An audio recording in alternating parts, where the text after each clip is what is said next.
In 1900, the soon-to-be first forester of America, Gifford Pinchot, created the Society of American Foresters, an organization promoting conservation in the United States. Additionally, as the first head of the new National Forest Service, Pinchot took a stand for America's forests and created a dialogue in America about forest and water sustainability, an idea that would create controversy with his fellow environmentalist, John Muir. Today, the Society of American Foresters and the National Forest Service continue Pinchot's mission of advocating for the sustainability of U.S. forests.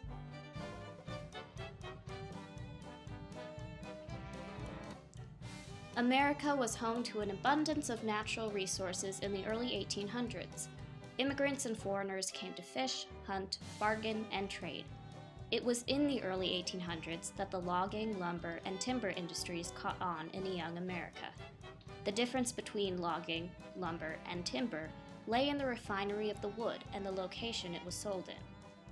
Forests were clear-cut, and the wood shipped to large and small manufacturing companies. John Muir, an environmentalist who was most vocal in the mid-1800s through the early 1900s, brought into question the ethics of these industries. He is known by many as the father of national parks in the U.S. His exuberance would inspire and influence a young Gifford Pinchot. The two men met in 1893 after Pinchot studied in Europe and Muir began to mentor him. Their relationship was positive and beneficial, but by 1900 it was clear that Muir's preservationist views were not in alignment with Pinchot's conservationist views. Muir wanted the land to be preserved and set aside, while Pinchot wanted the land to be available for multiple uses. Gifford Pinchot's view on conserving the land was directly influenced by his background. Born in Simsbury, Connecticut on August 11, 1865, to Mary and James Pinchot, both of Gifford's maternal and paternal grandfathers were successful business owners. His father's father, Cyril C.D. Pinchot, immigrated to the U.S. from France in the early 1800s and settled with his family in Pennsylvania. As an entrepreneur, he successfully oversaw the destruction of forests for the profit of timber. James Pinchot, Gifford's father, struggled with the ethics of clear-cutting forests and would soon encourage his son to study forestry. From 1885 to 1889, Gifford Pinchot studied agriculture at Yale. Immediately after graduating, Pinchot traveled to Nancy, France, where he took his first ecology course at l'École Nationale Forestière. Learning from the Europeans, Pinchot realized that forests could be sustained, as he said, as a crop. Pinchot then accepted an opportunity in North Carolina to work on the Vanderbilt estate in 1892. This was Pinchot's first official job as a forester. On the Vanderbilt estate, he created a plan to improve the condition of the forests on the estate, while ensuring the owners of the estate would make a profit off of the land. He would call this conservation ethics, an approach that sustained forests while using them appropriately to suit the needs of man. As Pinchot said in reference to preservationists, "They hated to see a tree cut down. So do I, and the chances are that you do too. But you cannot practice forestry without it." Pinchot's ideas about conservation on the Vanderbilt estate were published, received attention from the public, and in 1898, he was appointed head of the U.S. Department of Agriculture's Division of Forestry. 7 years earlier, President Benjamin Harrison signed the Forest Reserves Act of 1891. This act allowed presidents to set aside forest reserves that were protected from the public domain. They were mainly used for the lumber industry, and while conservation was Pinchot's specialty, the division he led did not have any control over these reserves. For 3 years, Pinchot fought hard to take on this responsibility. While fighting for the right to control the forest reserves under the Division of Forestry, Gifford Pinchot took his own stand and began his own organization that would put his policies and beliefs of conservation into practice. On November 30th, 1900, Gifford Pinchot held a meeting with the men of the Division of Forestry.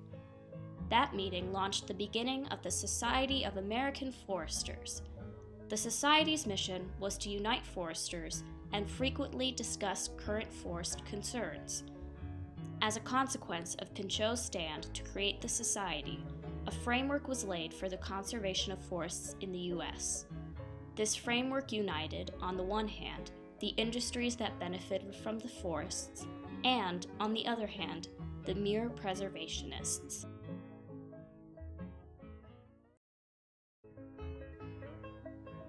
Pinchot's idea of conservation would be both challenged and supported. One of Pinchot's biggest supporters of his work for conservation was Theodore Roosevelt. On September 14, 1901, President William McKinley was assassinated, and Theodore Roosevelt became the 26th President of the United States. Roosevelt valued nature and made it a priority within his government. He had the power and the desire as president to put into action the mission of conservation. Pinchot had the expertise to help Roosevelt put conservation into practice. When Roosevelt was sworn in as president, Pinchot was still head of the Division of Forestry within the Department of Agriculture, and, as department head, was keen on attaining oversight of the forest reserves. In 1905, with Roosevelt's help, a session was held in Congress which passed the rights of the forest reserves to Pinchot's division. Shortly after the hearing, the Division of Forestry was renamed the National Forest Service, and Pinchot was appointed as its chief forester. Throughout Roosevelt's presidency, the two men would remain close friends and successful allies within the government. Pinchot's involvement within the government continued to influence and shape his policies as a conservationist. In 1908, a dispute over the Hetch Hetchy Valley in Yosemite National Park was brought to the attention of the public. At the turn of the century, there had been some debate about creating a dam to serve as a reservoir. Preservationist John Muir did not want the Hetch Hetchy to become a reservoir, and he began to campaign in protest of this proposition. 2 years earlier, in 1906, the San Francisco earthquake had damaged many homes and underground systems. It seemed logical to conservationists like Gifford Pinchot to utilize the resource at hand and dam the Hetch Hetchy to ensure safe, clean water for the people of San Francisco. In a 5-year dispute, Pinchot and Muir's differences would become public over this conflict. A year before Muir's death, the Raker Act of 1913 was passed, and the Hetch Hetchy became a reservoir. Pinchot's practicality for the people's benefit ultimately outweighed Muir's ideal of an untouched landscape.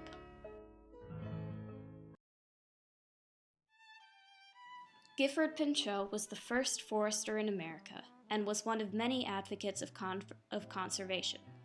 Through his work with foresters and forestry, he successfully showed how industries could continue to be successful by taking care of the environment while simultaneously practicing sustainable methods of using forests. Today, thanks to Pinchot, organizations like the Society of American Foresters and the National Forest Service work both independently and through the federal government to bring together foresters and maintain conservation practices. Because Gifford Pinchot took a stand in 1900 to unite the foresters of America, he bridged a gap between the logging, lumber, and timber industries and the preservationists who created the long-lasting treasures that we still hold today.